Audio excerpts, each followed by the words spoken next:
For the first time, the thoughts of a dying man are recorded.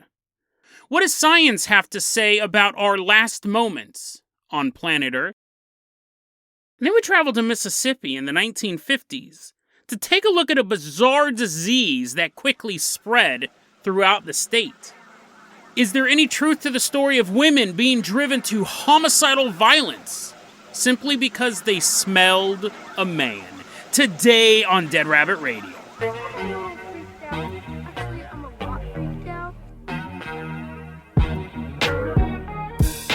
Hey everyone, welcome back to another episode of Dead Rabbit Radio. I'm your host, Jason Carpenter. I'm having a great day. Hope you guys are having a great day too. Hope you guys are having tons of fun. First off, let's go ahead and introduce our newest Patreon supporter, flying into Dead Rabbit Command as himself. Woo, woo, woo, woo, woo, woo, woo. Give it up for Propeller. Whee! We're all riding on him. We're spinning around getting sick. Propeller, you're going to be our captain, our pilot this episode. If you guys can't support the Patreon, I totally get it. Just help spread the word about the show. Really helps out a lot. We got flyers in the show notes you can print out. Feel free to graffiti bathrooms all over the place. Dead Rabbit Radio, let's get the word out and let's get this show to grow. Propeller, I'm going to go ahead and attach you onto the front of the Jason jet. You don't get to fly it, you get to hit all the wind forces. We're leaving behind Dead Rabbit Command. We are headed all the way out to a hospital. Probably didn't need to take a jet to go to a local hospital, but flying around out there, we all say as we're in this jet. The reason why we're headed to this hospital, this is actually a really popular story, but it's breaking news, and I wanted to cover it because I have my own conspiracy theories about it, but you guys might have heard of this before. So what has happened over the weekend, this medical journal released this report. Basically, they're saying that they had recorded a human brain dying for the first time. Now, let's put a little pin in that. Let's put a little pin in that brain there for a second, because I got a lot to say about this. Let's look at what happened right here. We don't really know, scientifically, we don't really know what happens in the brain when you're dying. We do know that it stops working right when you die, and your heart stops beating, it starts pumping blood into the brain loses oxygen, and you're dead. That's been the common knowledge for a long, long time. Now, a while back, I don't know if I can find this article again, I'll start looking for it, but a while back, I remember I was reading this a thought piece saying, we don't know, like legit, I read this like last year, and even in 2021, they go, we don't know what death is. We really don't know we know what death is, but we don't know when you go from being alive to being dead. And if you're, dying, right, there's no way to reverse it doesn't really matter, but they were thinking of it in the terms of organ donation. This article basically stated that we may be taking organs out of people while they are still alive. Now, they are not able to be saved at this point. It's not like they'll sit up as they're pulling your heart out to give to some young girl, and he's like, no, I still need that. Ugh. You were going to die. The question is, were you dead when they were removing your organs? And you would have been dead in 15 minutes anyways, right? You wouldn't have survived whether or not you kept your organs, but definitely having your organs removed sped the process up. And this was a thing. How long does the brain survive after you are quote-unquote dead? This has been something that science has been looking at, and people who work in the organ harvesting industry have been worried about. And so this time, what happened with this story was there is a guy who was 87 years old. He has a history of epilepsy. He fell down and he hit his brain. Well, technically he hit his skull, which did some brain damage, and he began having terrible bleeding of the brain. So he's taken to the emergency room. He's hooked up to all of this EEG stuff. Doot, doot, doot. Actually, that's a heartbeat thing. But anyways, there's medical noises going on. He's hooked up to this EEG, and they're trying to save him. And he goes into a coma. And they can't reverse it. They're like, well, it's unfortunate, but 87-year-old man, he lived a good life. I don't know if doctors actually talk like that, but hopefully he did live a good long life. And they are continuing to kind of go about their business. And what they don't realize is the EEG is left on. So he has already had a heart attack. He's already stopped pumping blood, and he's dead. And later on, the technicians in the hospital realized that his EEG continued to record for 15 minutes after he died. for 30 seconds before the heart attack happened, and for 30 seconds after the heart attack. We saw this patient's brain light up with gamma ray brain rhythms. 30 seconds before the heart attack started, and 30 seconds after his heart stopped, so it's like it knew it was coming, gamma ray brain rhythms popped up in his brain. And what that is the part of our brain that is activated during meditation, during dreaming, during memories. So he had a good minute left in his life where that part of his brain activated. They believe that this is the story of the life flashing before your eyes phenomenon. Because this isn't just memories of like, what did I eat for breakfast, or did Jason really sing a song on yesterday's episode? It is your important memories, your deep memories, your happy memories. Now, we've seen this before in dying rats. We've studied it. We've killed rats, and we've hooked up this little EEG to them. And they remember their first piece of cheese, the first time they outwitted that nasty cat. But we've never seen it in a human before. So we think now this is what happens when you're dying. Your brain and my brain, all humans' brains will do this. They'll have a good minute of reliving your best memories. They continue to record, because again, this was accidental. They didn't mean to do this. Apparently, for up to 15 minutes after his death, his brain was still active. But it wasn't active in the sense like, oh no, I'm dead. What am I doing here? Oh my God, they're taking out my organs, my liver. I still need that. It wasn't active on that level. I don't want to dissuade people from being organ donors. I think being an organ donor is a very, very important thing because it's just biological matter. The real you is your soul, your spirit. Who cares what happens to your liver and your corneas and all that stuff? Good, give them to other people. Give them to other people. So I don't want to dissuade that, but at the same time, you're technically your brain is still active for 15 minutes after he was declared dead. And so this is something that organ donor scientists have been like, should we wait 15 minutes, right? Should we wait longer? There's no way to resuscitate this guy. He was dead. He had a heart attack. His brain was full of blood. He was dead, and his heart stopped, and he was clinically dead. But now we know for up to 15 minutes afterwards, he's still having something firing in his brain. They do caution. They do say this. Listen, this dude had epilepsy. Like, this is the very first time we've ever done this. And we'll put a pin in that as well. I know I keep putting pins and stuff. This is the very first time we've ever done this, but this guy has epilepsy. So it's possible that his brain was firing in a different way. It's possible that not everyone's brain does this. He may be the only one. We don't know. We haven't studied this. But as far as we can tell right now, when you die, for 30 seconds before and 30 seconds after, you get a flood of memories. These gamma ray brain rhythms activate.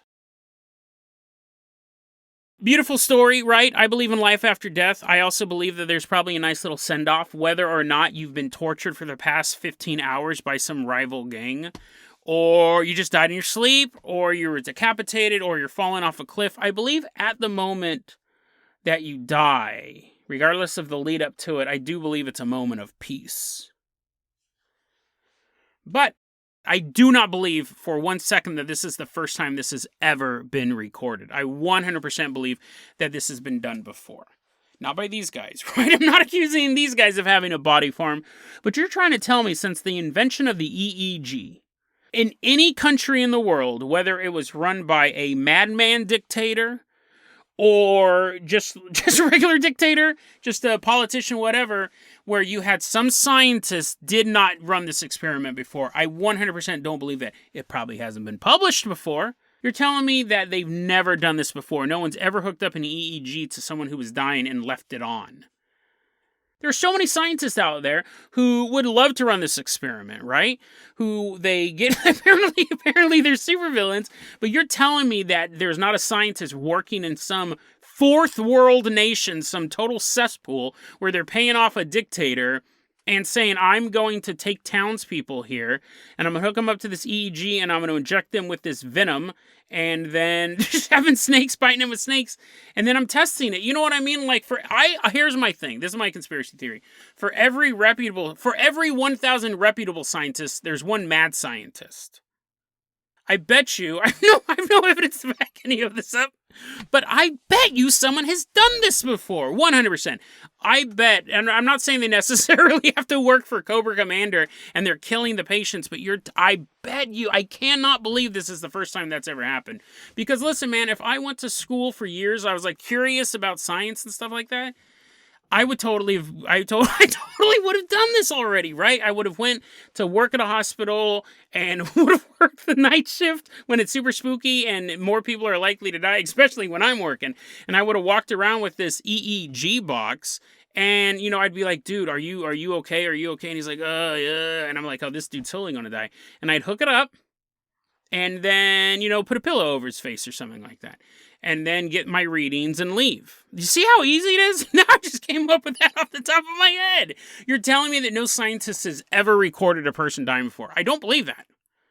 I do not believe that. I believe like the Soviet Union, that when Stalin was in charge, he was trying to get monkeys to have sex with women. You don't think he ever goes, oh, I wonder what happened. I wonder when people die. Let's just kill a bunch of people. I'm doing that anyways, and why don't we hook them up to brainwave things? Like, you cannot tell me this is the first time that happened. However, my conspiracy theory aside, that I have absolutely no proof to back up, but it makes sense, right? You're telling me a scientist has never murdered somebody to find out what happens after they die?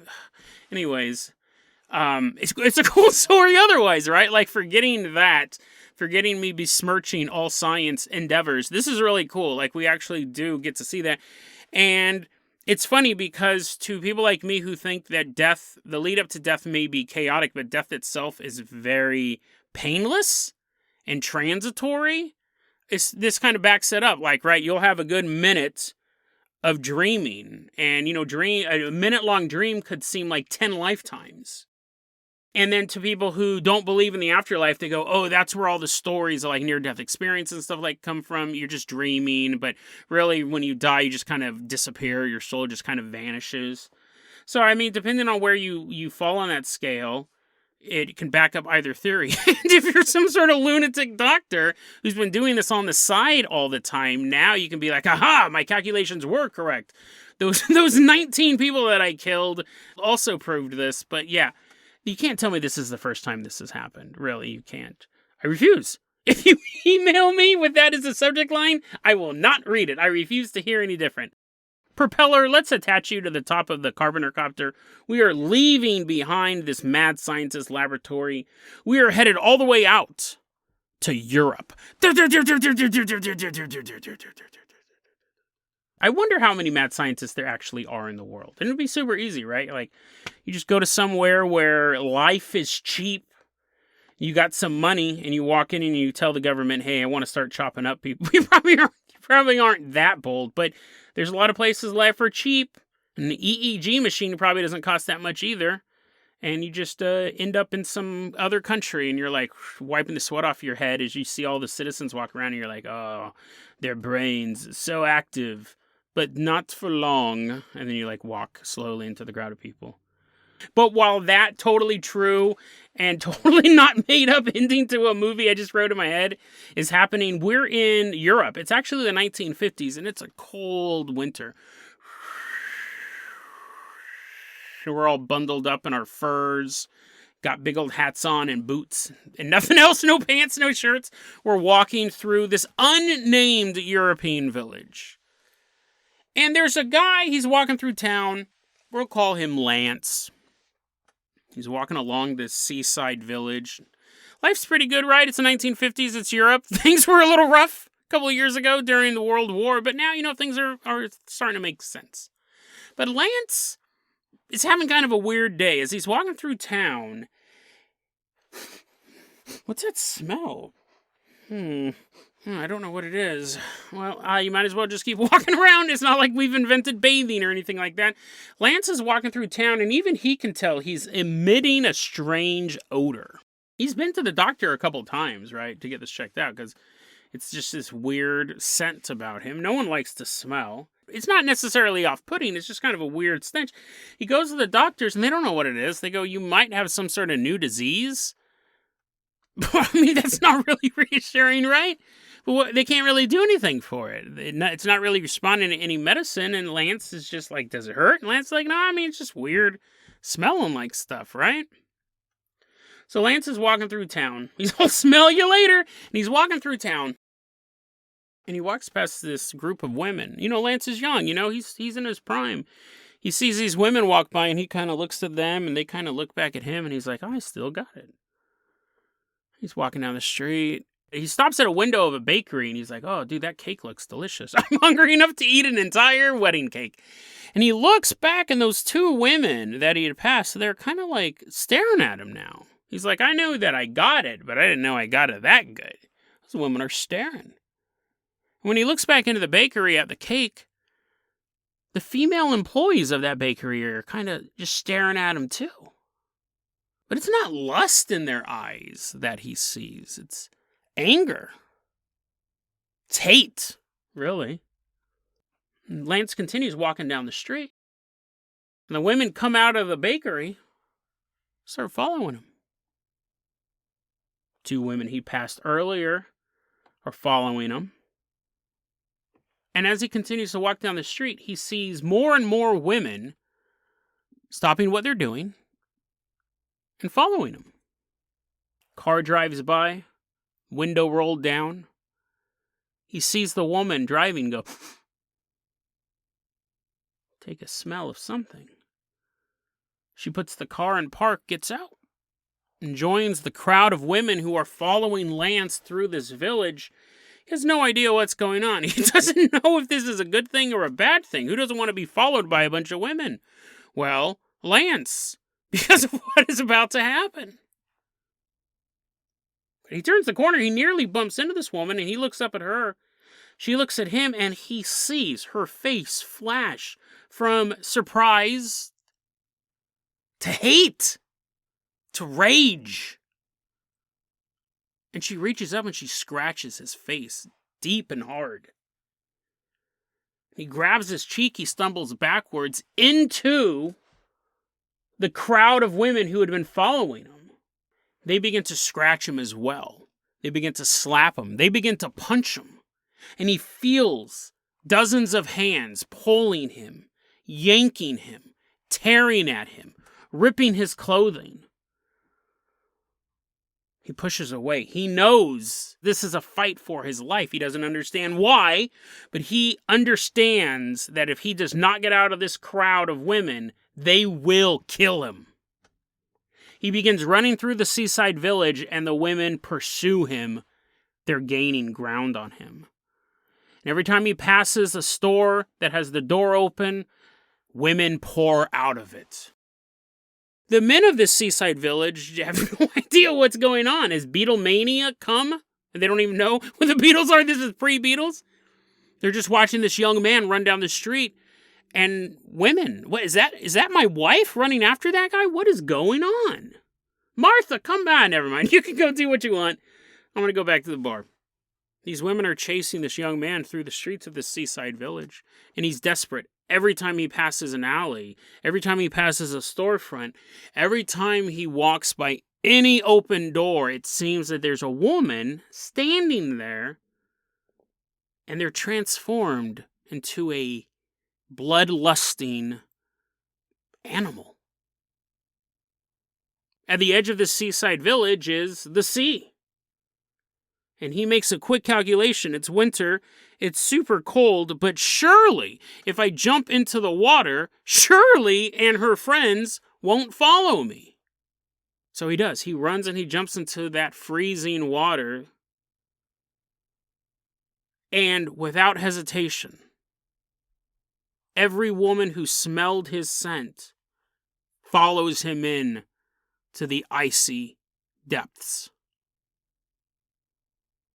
All of them die in the frigid waters of this European seaside village. Let's travel to Mississippi in the year 1956.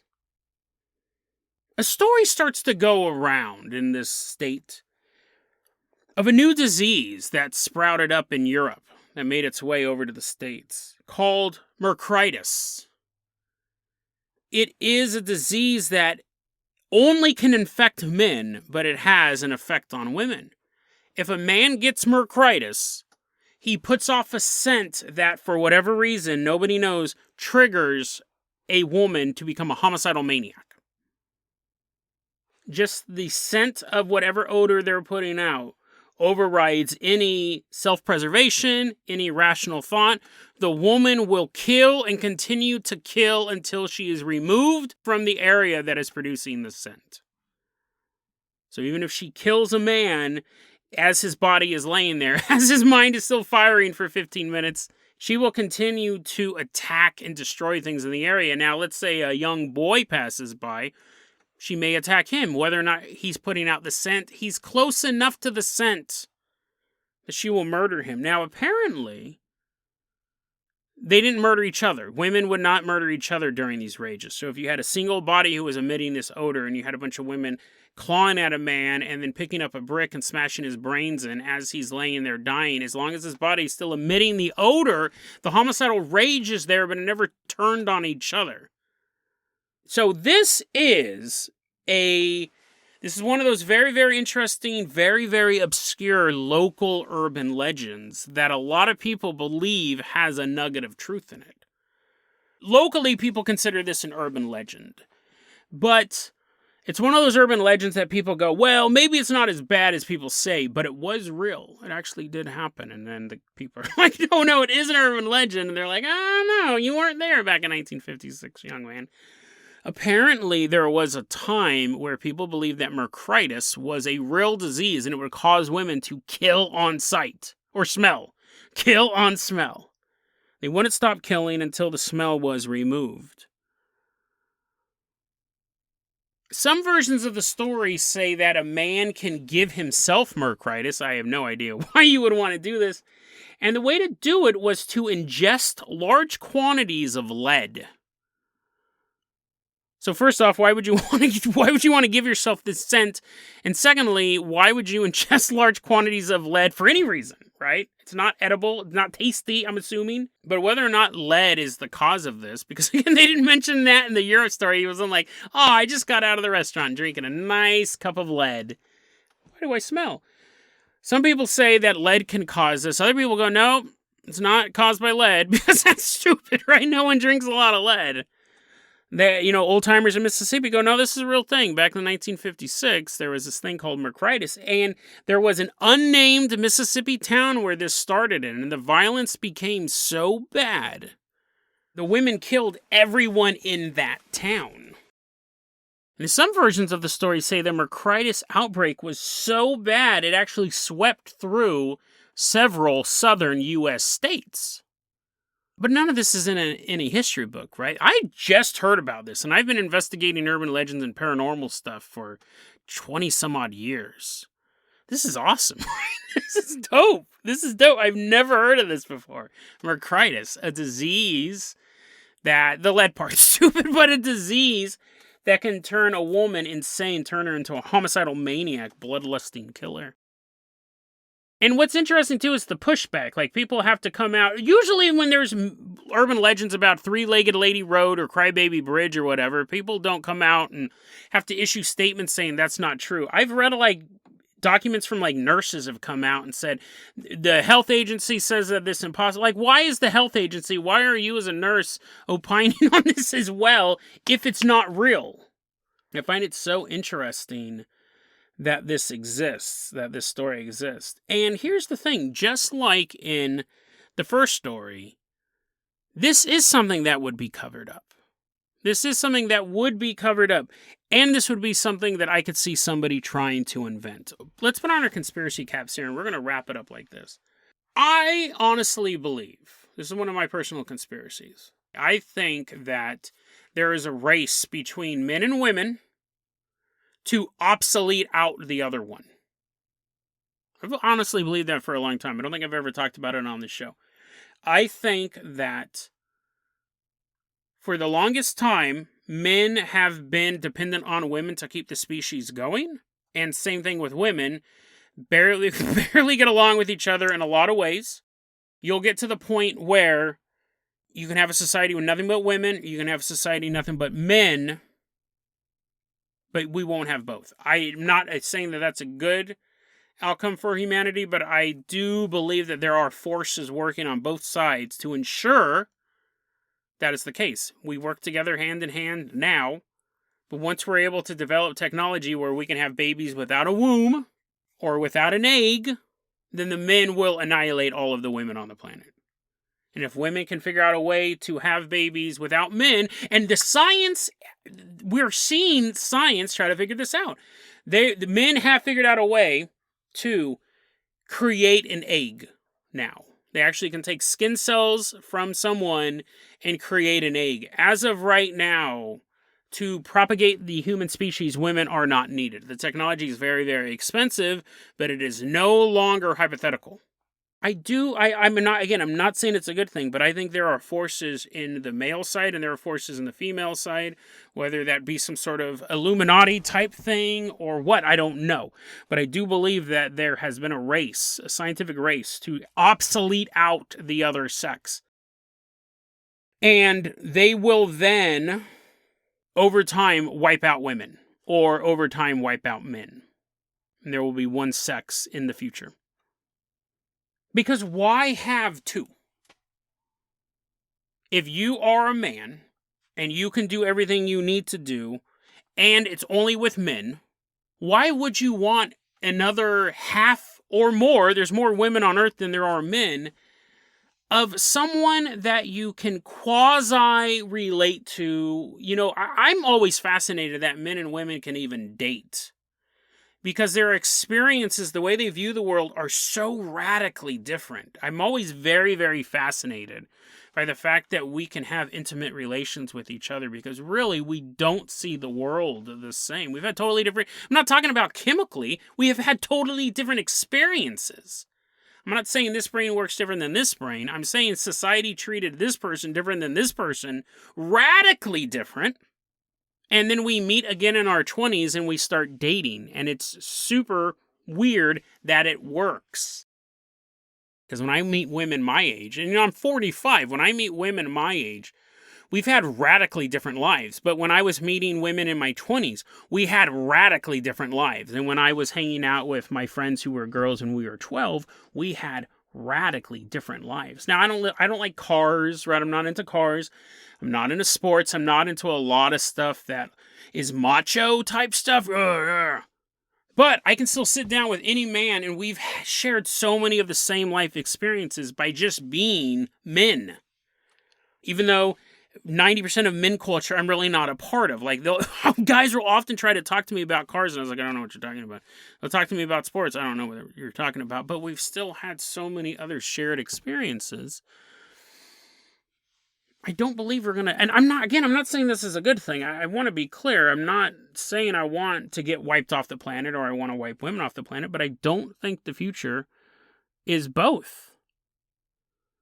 I don't. I think there are a lot of women out there that if they could hit a button and wipe men off the face of the earth, because now they have perfected the way to keep the human race going without us, they would. And I know there are a lot of men who would do the same thing if that button was sitting there and it would wipe out women, knowing that the human species would continue on. You could press a button, you could remove half of it, and then you'd have a group of people that either a brotherhood or a sisterhood.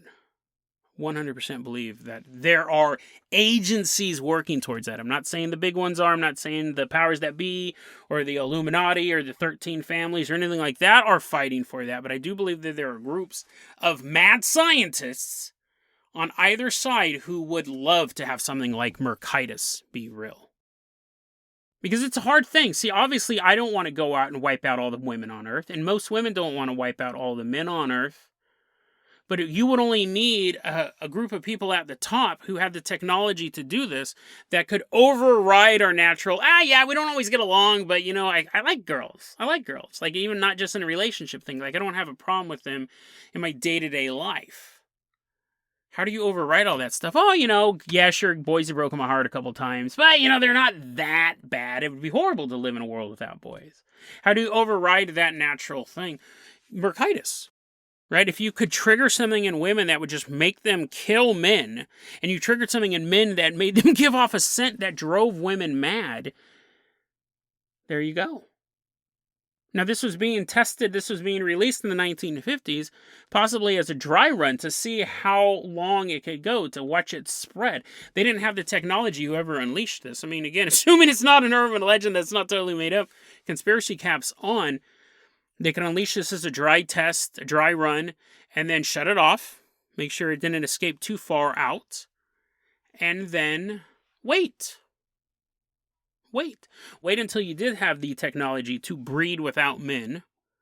And once that technology is there, and it is there now, you could start making moves. Whether or not that's creating viruses that tend to target men, killing men in great numbers, whether it's triggering wars that tend to target men in great numbers. Start thinning the herd like that. And then you unleash something like this, right? A virus that men catch that causes women to kill them. You can't stop it. You're emitting this weird odor for some reason. You're driving your car. You're headed back home. It's summer vacation. You're going to go stay at your mom and pop's house you grew up in. You pull up into the driveway. You walk into the house. You slip. You don't remember your house being so slippery, do you? You slip, and you realize you're laying in a pool of your father's blood. He's butchered, and he's laying right by the front door of the house. And as your brain is trying to make sense of this, your mother, the woman who gave birth to you, begins smashing your head open with a ball-peen hammer. Maybe they perfect it so you don't even know you're giving off a smell. The smell is so subtle that only a woman can pick up on it. And you're flying in a passenger jet. You got your headphones on. You're listening to some music. Fiddling around with your phone in airplane mode, which you really can't do much. Watching some movie that you downloaded, and you hear a scuffle. You look up. You see one of the stewardesses punching someone in first class just right in the face over and over and over again. You figure, it's probably some guy. It's probably some guy who's mouthing off, maybe not wearing his mask. Who knows? The stewardess had enough of it. Maybe I should whip out my phone and start taking a video of it.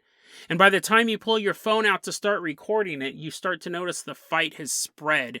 You start seeing women just standing up and gouging out the eyes of the men next to them. Or wrapping a seatbelt around someone's throat and pulling hard until the man's face turns purple. And right when your phone starts to be able to focus in on everything, you feel your own hair being pulled.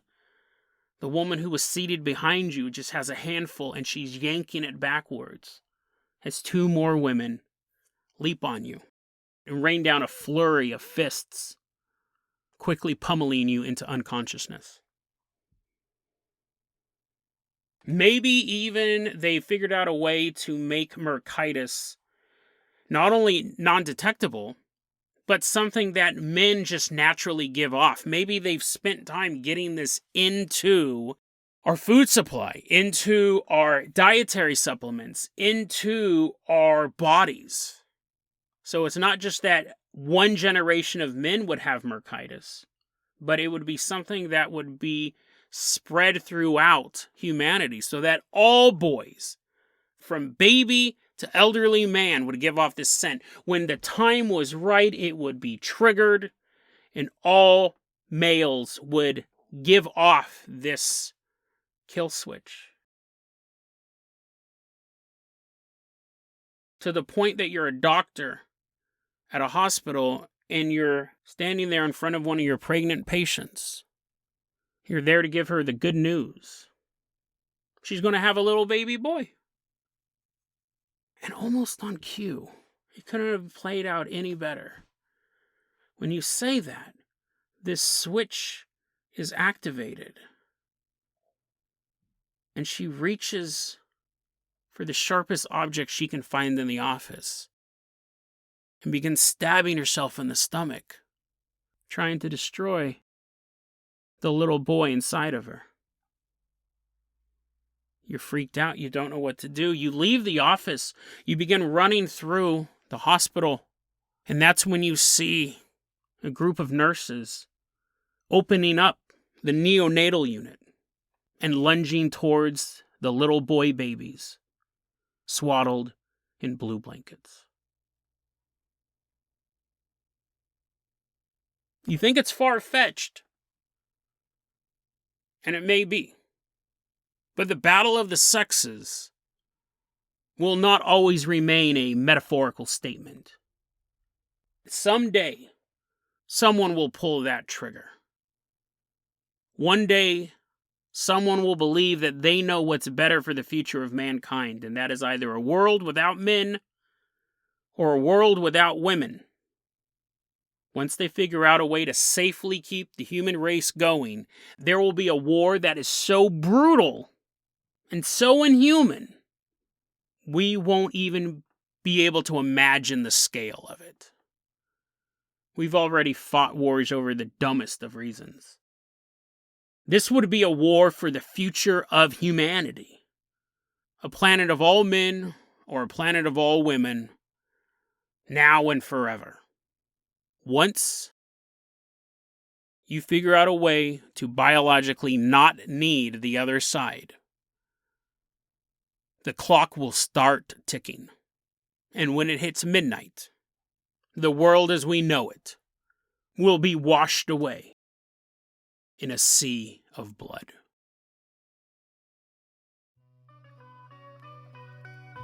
DeadRabbitRadio@gmail.com is going to be your email address. You can also hit us up at Facebook.com/DeadRabbitRadio. TikTok is @DeadRabbitRadio. Dead Rabbit Radio is the daily paranormal conspiracy and true crime podcast. You don't have to listen to it every day, but I'm glad you listened to it today. Have a great one, guys.